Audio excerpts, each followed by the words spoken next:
Bow to me, soldier, and your new little king will thank you for it." That was the first thing Prince Aldrich of the House of Sarmon said to me, and he said it loud, loud enough to carry the length of the Hall of Cressets, loud enough to reach the two courts gathered there, loud enough to reach the young man who had been crowned that very morning and now stood 30 feet away in the candlelight, watching me with the careful face of a king who already knew this night was a test he had not been given time to study for. I did not bow. I did not look at the prince. I stood the post I had stood for 19 years, and I let the silence do its first small work.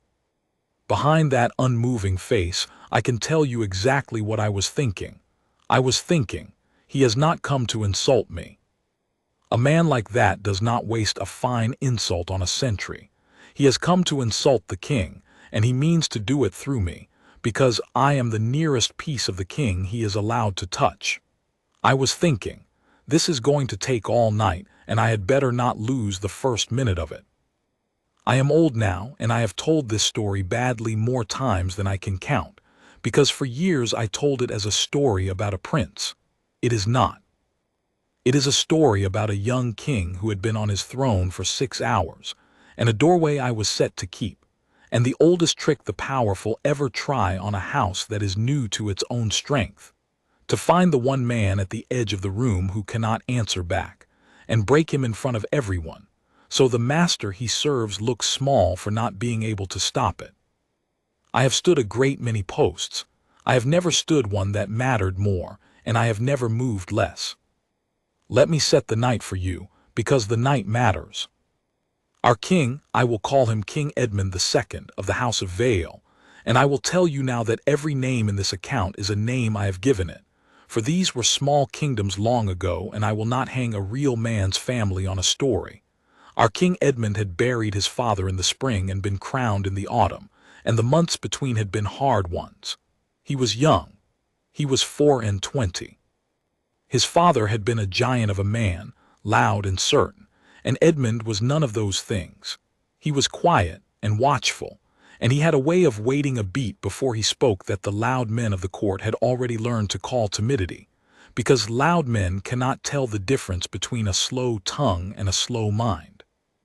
And into a crown 6 hours old on a quiet young head, came the courts of the neighboring realms as they always do, to drink the new king's wine and weigh him. Most came in good faith. The little princes of the river duchies came to be friends. The old margravine of the eastern marches came because she had loved his mother. They came, and they bowed, and they ate, and it was a fine and proper thing. Prince Aldrich of Sarmon did not come in good faith. He came to take the measure of a boy, and if the boy measured small, to make sure every court at the table saw it. Sarmon was the great power across the southern hills, older, richer, with an army that had not lost a field in living memory, and for 2 generations it had treated my king's realm the way a big man treats a small one at a narrow door, with a smile and a shoulder. Aldrich was the old Sarmon king's brother, the kind of second son who is given armies because he cannot be given a throne, and he had spent a lifetime learning that a room rearranges itself around a man who is willing to be the loudest cruelty in it. He was perhaps 50. He wore more gold than the bridegroom of a rich house.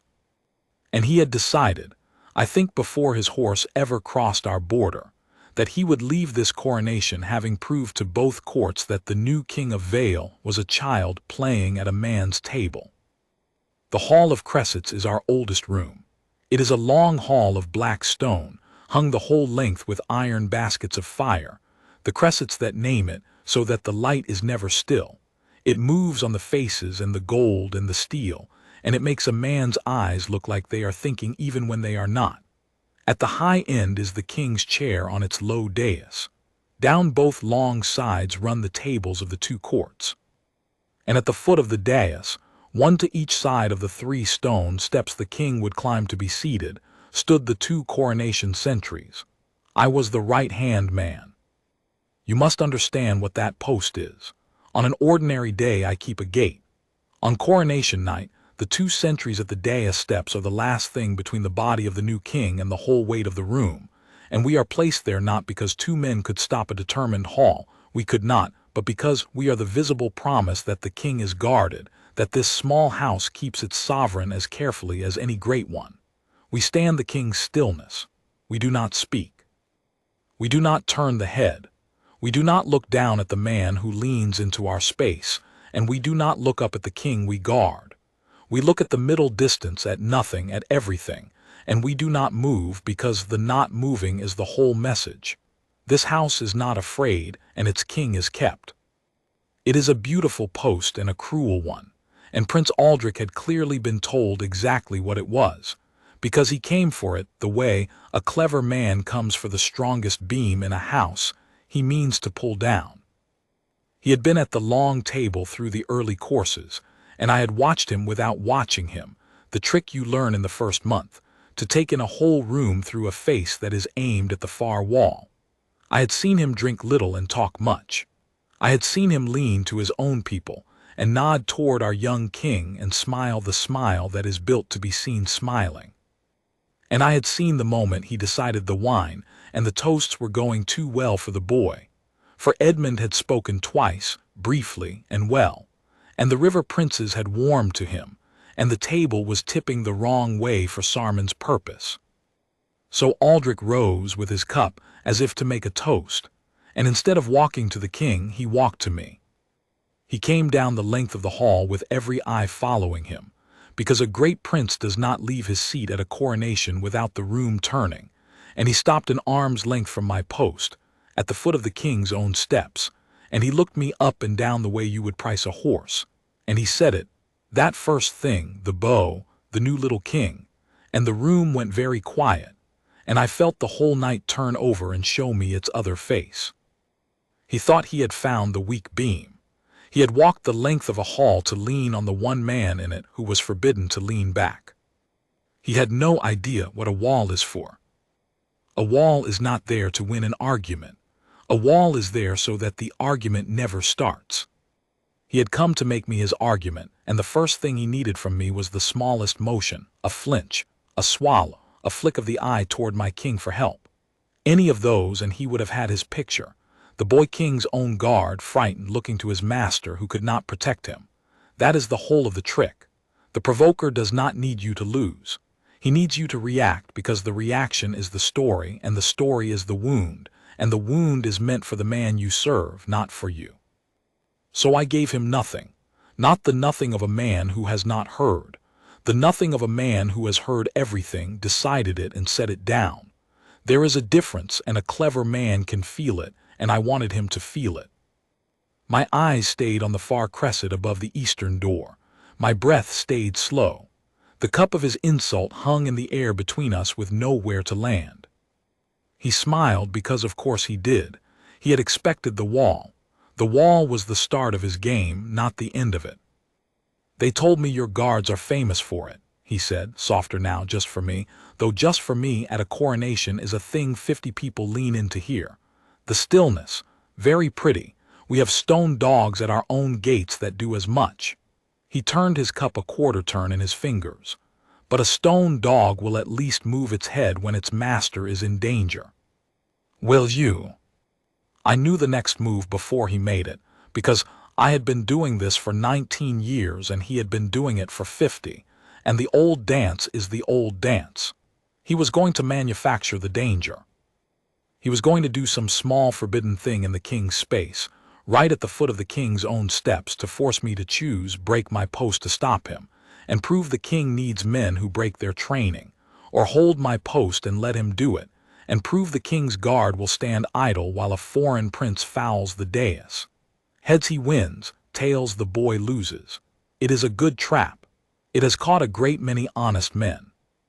He set his cup down, not on a table, on the bottom step of the king's dais, the step no man's cup touches, the step that is the threshold of the throne, and he set it there with a little click of gold on stone that was the loudest sound in that hall, and he left it there, and he looked at me, and he waited. Now you must understand what he had just done, because it is the kind of thing that means nothing to a man at the back of the room and everything to a man who keeps the threshold. He had put a thing of his own on the king's own step. He had marked it. In the grammar of that hall it was a small claim. I may set my cup where I please, even here, even on the stair of your throne, and your stone dog will not lift its head. And it had a barb in it for me specifically. If I did nothing, the king's threshold sat fouled by a foreign prince's wine all the long night, in front of 2 courts. If I bent to move it, I left my post and my stillness for his errand, and became his servant in front of the same 2 courts. The cup on the step was a beautiful little cruelty. I have thought about that cup for 40 years. Here is what I did. I will tell it slowly because it happened slowly, and the slowness was the whole of it. I did not look at the cup. I did not move to the cup. I let one breath go by, and then another, long enough that the room understood I had seen it and was not going to scurry. And then I did the one thing in my whole grammar that I was permitted to do without leaving the king's stillness. I brought my heels together. That is all. The smallest motion in the drill, the bringing together of the heels into the full position of honor, the position a guard takes when his king passes, when his king is named, when the thing before him is the king himself. It is a movement of perhaps 3 inches, and it makes one sound, the click of steel heel plates on black stone, and in that hall, in that silence, it rang like a struck bell. And every man at both tables who knew anything of our house understood it at once, because I had not made the salute to the prince, and I had not made it to the cup. I had made it to the step. I had brought my heels together in honor of the threshold of the throne, answering the prince's little click of gold on stone, with the great old click of steel on stone that means this ground is the king's. And by doing it I had said, without a word, without a glance, without leaving my post by the width of a hair, "You have set your cup on holy ground, sir, and I have just saluted the ground, and now everyone has seen where it is and what you have done." He had wanted the room to look at his cup as a claim. I had made the room look at his cup as a trespass. The old Margravine of the Eastern Marches laughed. One short, delighted note, down at her end of the table, the laugh of a woman who has watched men play this game for 60 years and just seen a young move she did not expect. And a laugh, at the right moment, is a terrible thing to have aimed at you when you are the great Prince Aldrich of Sarman, and you have walked the length of a hall to be feared. His smile did not move, but something behind it did. He bent, the prince, in his gold, and he picked his own cup up off the king's step, because to leave it there now was to leave it where a century's salute had marked it as a shame, and he had no choice that did not cost him. He picked it up, and he had moved, and I had not. First blood, if you want to call it that. But I knew it for what it was. A man like Aldrich does not cross a border to lose the first exchange and go home. I had stung him, and a stung great power does not retreat. It reaches for something heavier. I stood at my post and watched the far crescent and waited to see what he would reach for, and I did not have to wait long. He turned from me. He turned to the hall, and he raised his voice to fill it, the easy-carrying voice of a man who has commanded armies, and he said, "Your Majesty." He said it to my king. He had finished with the appetizer. He was going to the throne now, and he was going to take the whole hall with him. "Your Majesty," Prince Aldrich said again, and he gave the king a bow, a real one, low and graceful, and that was its own little knife, because the lower a man bows the more clearly he can show he does not mean it. Forgive an old soldier his curiosity. We do not often have the honor of a new king in these hills, and your good father, whom I mourned. He had not mourned him. The room knew it. Your good father kept the finest guard in the southern world, famed for it. I have wished to see it tested ever since I was a younger man than you are now. My king said nothing yet. He was good at saying nothing, my king. It was the one weapon he had that the loud men of his court had not noticed he carried. "I have a small wager with myself," Aldrich went on, smiling now at the whole hall, gathering it. "I say that a guard's discipline is only as deep as the man he serves. A great king grows great guards. Forgive me, new king, an untried king, grows guards who do not yet know whether the thing they stand for will hold." He spread his hands. "It is no insult. It is only nature. The tree must root before the branch can bear weight. And so I ask your majesty as a guest, as a friend of this house. He was neither for a small entertainment. Let me put one simple order to this man at your step, a trifle. If he obeys it, we shall all see he is a true soldier who knows his betters. If he refuses, we shall see he is a true soldier who knows his king. Either way, your majesty, you cannot lose. He let that sit. Unless, of course, you would rather I did not. A new king may not yet wish his house examined. And there it was, laid out as cleanly as a place setting. I have set a great many traps and walked into a few, and I will tell you that was a master's work. Look at what he had built. If my king forbade the test, Aldrich would bow and sit and let the whole hall draw the conclusion he had hung in the air like smoke. The boy dare not let his guard be examined, because the boy is not sure of his own house. A new king, frightened of a question. If my king permitted it, then a foreign prince would give orders to a sovereign's guard on the sovereign's own dais on the sovereign's coronation night. And whatever I did next, Aldrich would own the moment, because he had been the one to command it. He had handed my king a choice between looking weak and looking weaker, and dressed it as a courtesy, and done it in front of every court that would carry the tale home over their own borders by spring. I felt the room hold its breath. I have stood in a great many silences, and I know their kinds, and this was the silence of people who have just realized they are watching something that will be talked about for 100 years, and do not yet know which way it will fall. I did not look at my king. Every part of me wanted to. Not for help. I want to be clear about that, because for years I told it as though I had been afraid for myself, and that is the vanity of an old man making himself the hero. I wanted to look at him the way you want to steady a son who has been pushed into deep water before he was ready. He was 24. He had been a king since dawn, and a hard old wolf had just walked the length of the hall and asked the whole world to watch the boy flinch. But I did not look, because the not looking was the only gift I had to give him. If I looked to my king in that moment, I would have told the room that the guard needed the king. And the one thing that might save the night was for the room to keep believing to see that the king had the guard. So I held the far crescent, and I held my stillness, and I trusted the boy to find his feet, and I made my whole body into the one true sentence I was allowed to speak. I am not worried. Look how not worried I am. Draw from that what you will. And my king found his feet. He did not answer quickly. He did that thing he did, the waiting beat, and I felt the loud men of his own court wince at it, because they heard it as fear. It was not fear. He was choosing his ground the way I choose mine, and when he spoke his voice was quiet and it did not shake, and it carried farther than Aldrich's had, because a hall straining to hear a soft thing is quieter than a hall enduring a loud one. Prince Aldrich, my king said, you have asked me a courtesy, so I will answer you with one. You may put your order to my guard. A stir down both tables. Aldrich's smile widened. He thought he had won the first turn already. But I will tell you the rule of it first, my king went on, so that the wager is a fair one, since you are a man who loves a fair wager. A small thing that Aldrich did not love fair wagers. He loved ones, and the king had just praised him for a virtue he lacked, which is a way of nailing it to him in front of witnesses.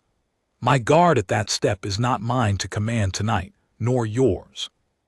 On coronation night the dais sentries stand the king's stillness, which is older than my crown and older than your house, and which not even I may set aside, for it is not my discipline, it is the realm's. So put your order to him. And we shall all learn together what a man looks like who serves something that cannot be ordered. I confess I should like to see it myself. And then my king, 24, 6 hours crowned, looked down the length of the hall at the wolf, and added mildly, you said I could not lose. Let us find out if you were right. I have served 3 kings since. I have never been prouder of a sentence than I was of that one, and I had no part in it. Aldrich had wanted to give the boy a choice between 2 defeats. The boy had taken the choice and turned it into a wager on me, had said, in front of everyone, I do not fear the test, because I know what my guard is, and I am so sure of it that I will enjoy watching you discover it. He had not protected me. He had done the braver thing. He had bet on me out loud, with 2 courts holding the stakes. Which meant I could not lose this for him. Which meant the whole weight of the night had just come down off the king's young shoulders and onto my old ones, where it belonged, where I had spent 19 years teaching it to feel like nothing. Prince Aldrich turned back to me. The crescent light moved on his gold, and he gave me my order. "Soldier," he said, "kneel to me." He said it the way he must have said it to 1,000 men over 50 years, flat, certain.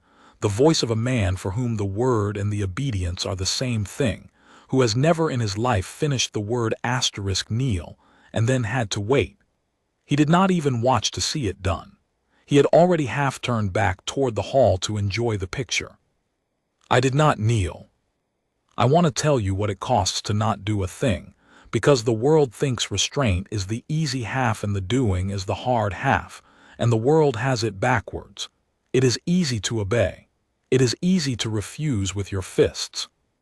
The hard thing, the thing that took me 19 years to be able to do, and that I could not have done at 25, is to be given a direct order by a man built to be obeyed in front of 100 faces, and to neither obey it nor fight it nor explain it nor even let it reach your eyes.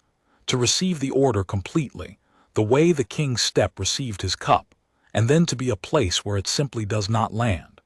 I did not stiffen. Stiffening would have told him the order had weight. I did not soften. I held exactly what I had been holding, the far crescent, the slow breath, the heels I had brought together a quarter hour before and not parted since, and I let the word *kneel pass through the air in front of me and strike nothing and fall. A second went by, 2, and the failure of the order to land became, by itself, the loudest answer in the hall, louder than any words, because words can be argued with and a wall cannot. Aldrich felt it. He turned fully back to me, and the smile was working harder now. "Perhaps you did not hear me," he said pleasantly for the room. "I am a prince of Sarman and a guest of your king, and your king has given me leave. Kneel." Nothing the crescent, the breath. "Bow your head then," he said, smaller order, the way a man bargains down when the big coin is refused. A guest asks it. Surely a guard may bow his head to a guest of his king's. He took a step closer, into the space no man takes at the dais steps, close enough that I could smell the wine he had not drunk much of and the heavy scent he wore.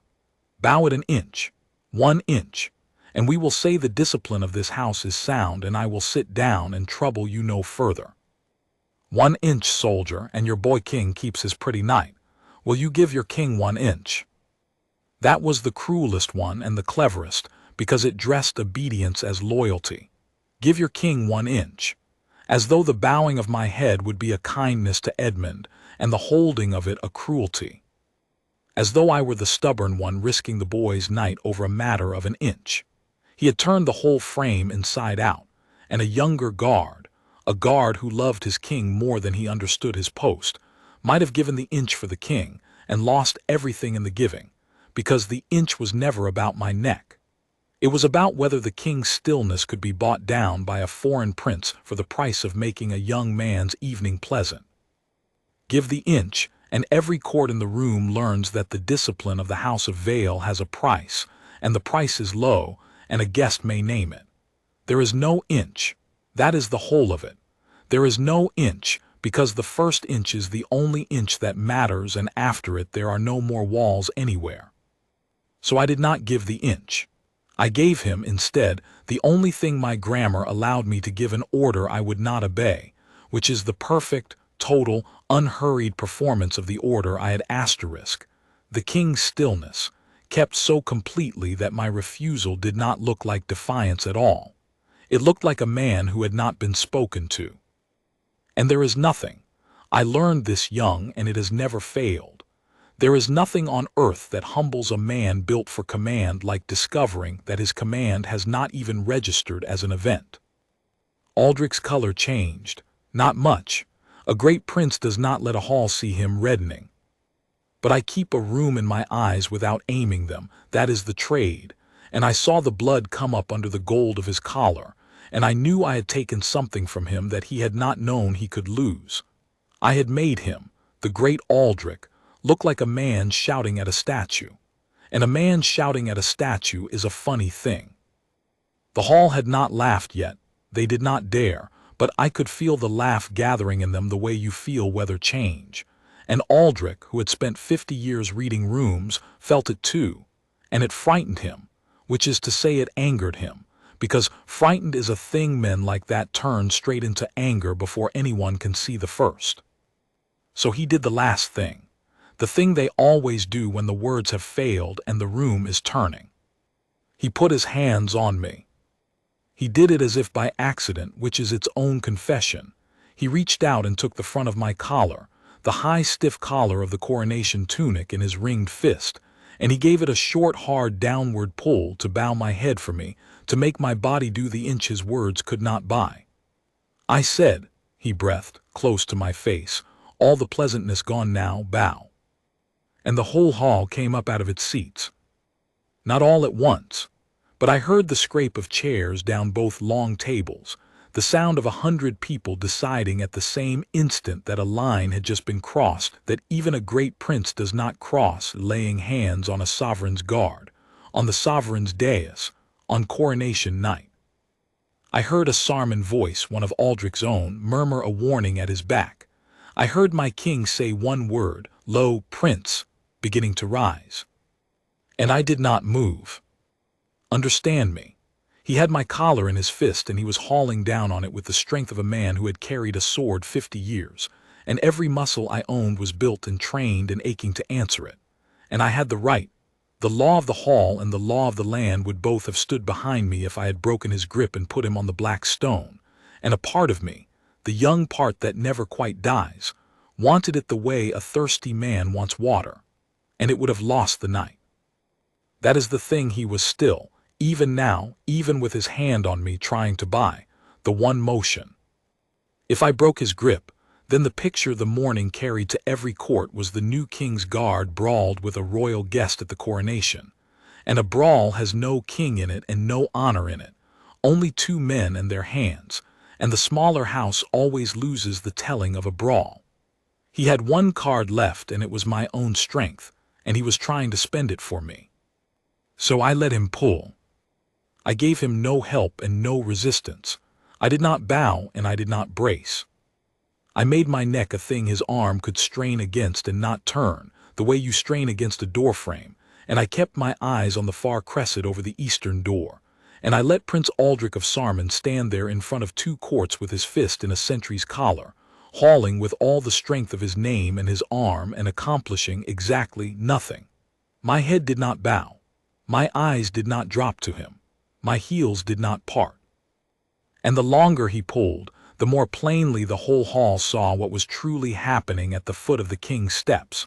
Not a prince disciplining a soldier, but a soldier, without lifting a hand, refusing to be moved by a prince, and a prince making himself ridiculous against him. He was no longer testing my discipline. He was being broken on it. And then my king came down the steps. I heard him before I felt him, the soft sound of the king rising from the throne, which a hall of two courts goes silent for the way a forest goes silent before weather. He came down the 3 stone steps without hurry. He did not shout. He had learned in 6 hours or in 24 years the thing his loud father never knew, that the quietest man in a loud room owns it. He came down and he stopped beside me, and he was so close I could have looked at him.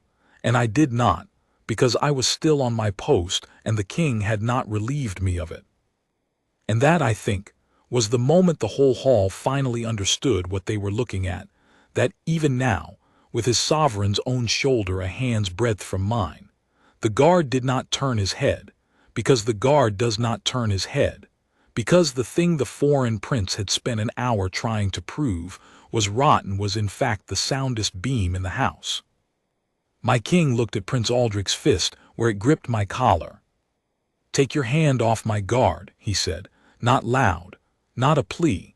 the flat plain bottom of a voice, the place under which there is no further down to go. And Aldrich, who could have done 100 things, who could have laughed it off, who could have let go with a courtier's smooth apology and lived. Aldrich was a man who had spent 50 years never being the one to let go first, and the habit of a lifetime is stronger than the sense of a moment. He did not let go. He tightened his grip, and he turned his head to my king with the old wolf smile, and he said, "Or what, boy? Will your statue strike me? It will not. You have built your whole house on a man who is not allowed to move. I have only proven it." He gave my collar one more hard wrench to show he could in front of everyone.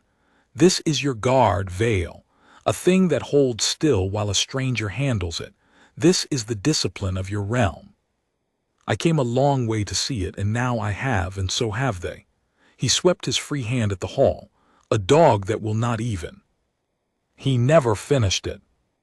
Because the king, my quiet king, who had not raised his voice the whole night, turned to the hall himself, and he raised his once full, and what he said was this: "Look at my guard." And the hall looked. They had been looking, but now they looked, the way you look at a thing when the king has named it. You have all watched a great prince of a great house spend an hour of my coronation trying to make one of my soldiers move, my king said, and his voice had found the size of the room now and filled it without straining, with an order and with a smaller order and with a smaller one still, and at the last with his own 2 hands. And he has not moved him. He has hauled on him with the strength of his arm in front of every court in these hills, and my guard has not bowed his head 1 inch, nor dropped his eyes to him, nor parted his heels, nor answered him with so much as a breath. Prince Aldrich came here to show you that the House of Vale is young and untried and afraid. Instead, he has shown you, with his own hands, that there is a man in my house whom the greatest power in the southern world cannot move with everything it has. He let it land. I did not order that. My father did not. The realm did long before either of us. The prince asked to test my guard's discipline. He has tested it as hard as a man can test a thing, and it has held against him completely. I think we have our answer. I think we have had it for some time. And I think the only man in this hall who does not yet see it is the one still holding on. And he turned back to Aldrich and he said, very gently now, almost kindly, the kindness that is the last cruelty, "Let go, Prince. You are tired. You have been pulling a long time and the wall has not noticed." The laugh came then. It had been gathering all night, and it came, not cruel, not a mob's laugh, but the helpless, honest laugh of 100 people who have just watched the truth of a thing made plain after an hour of pretending. The old Margravine first, and then the river princes, and then, worst of all for Aldrich, his own people. One of his own captains turning a laugh into a cough behind his fist and not managing it. There is no army on earth that can stand against a great power's own men laughing at it. Aldrich had crossed a border to be feared, and he was being laughed at in a foreign hall, with his fist still wrapped in the collar of a man who had treated his whole strength as weather. He let go. He had to. There was nothing else left in the world to do. He opened his ringed fist and took his hand off my collar, and he stood there a moment with his hand still half raised and nowhere to put it. And I watched the great Prince Aldrich of Sarman discover that he had walked the length of a hall to humble a boy king, and had instead handed the boy the finest moment of his reign. That every word of every report carried home over every border this winter would say not the new king of Vale is a frightened child, but a prince of Sarman laid hands on the king of Vale's guard at the coronation and could not move him, and the young king stood beside the guard and named it, and the whole hall laughed at Sarman. He had come to write the boy's story for him. He had written it. It was simply not the story he had meant to write.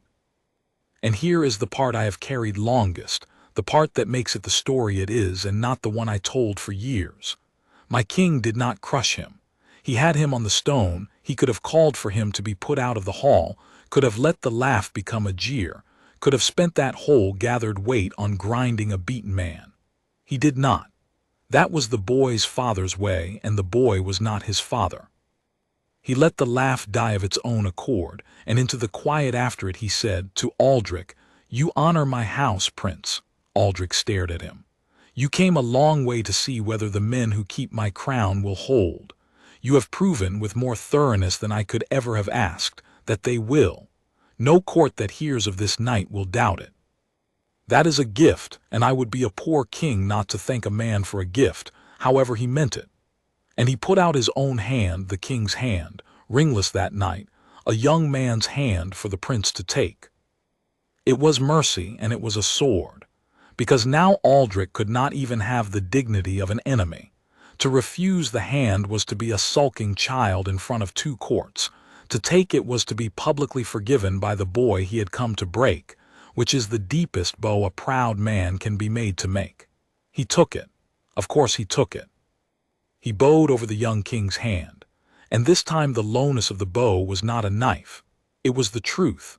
And he said something I did not hear, and my king answered something I did not hear, and the prince went back down the length of the hall to his seat, a smaller man than the one who had come up it, and he was quiet for the rest of the night, and he left before dawn, and Sarmon did not lean its shoulder into our narrow doors again in my lifetime. Only when Aldrich had turned away did my king turn to me, and he did the thing, the small, impossible thing I have never forgotten. He brought his own heels together, the king, and inclined his head to me, the guard, the bow a king does not make and made anyway, for 1 second where the whole hall could see it. And then, because he understood my post better than the prince had understood his own, he stepped back up onto his dais and left me my stillness, did not thank me aloud, did not make me move, did not undo with kindness the discipline that had just won his crown its first night. He gave me back to my post. It was the most royal thing I have ever seen a man do. I stood the rest of that watch. I did not move. When I was relieved at the changing in the gray before dawn, I went down to the guardroom and I sat on a bench and my hands shook for an hour, which they had not done at the post, because the body keeps its terror until it is allowed to, and a wall is not allowed to. That is the whole of it. They made more of it than there was after. They will tell you the guard who could not be moved, the wall of veil, and they leave the king out, and the king was the whole of it. A man cannot stand a wall for a master who would not have stood beside him. I only did the easy half. I held still. The boy did the hard half. He bet on me out loud, and then he came down the steps when it would have been safer to stay on the throne, and he named the truth, and then he gave the beaten man a hand instead of a heel. I have served 3 kings. I served that one best, and he was the one who needed me least, and those 2 things are the same fact looked at from the 2 ends. The insult had been meant for a king. It is the oldest move there is. You cannot reach the great man, so you foul the nearest thing he loves and dare him to be unable to stop you. And the answer to it is older still, and I learned it standing at the foot of 3 stone steps with a prince's fist in my collar. You do not save your king by moving. You save him by being the one thing in the room that will not. Let them pull. The wall is the message. The wall has not noticed. I am old now, and young men come and ask me how a man stands and lets himself be handled and does not break, and they want a trick, some secret of the breath or the eye. There is no trick. There is only this. An inch is everything, so there is no inch. The man leaning on you is not your trouble is the master he is trying to reach through you. So keep your master safe by keeping still. And when the great ones lay their whole strength against you to make you small, you do not answer with your strength. You answer with stillness, and you let them spend themselves, and you wait, because nothing humbles a man built for command like the discovery that the wall has not noticed, and that the boy he came to break is standing beside it, unafraid, and that the whole hall is beginning, very quietly, to laugh. He came to move a wall. He learned what a wall is for, and the king kept his crown, and I kept my post, and that in the end is the only thing a guard is ever asked to do.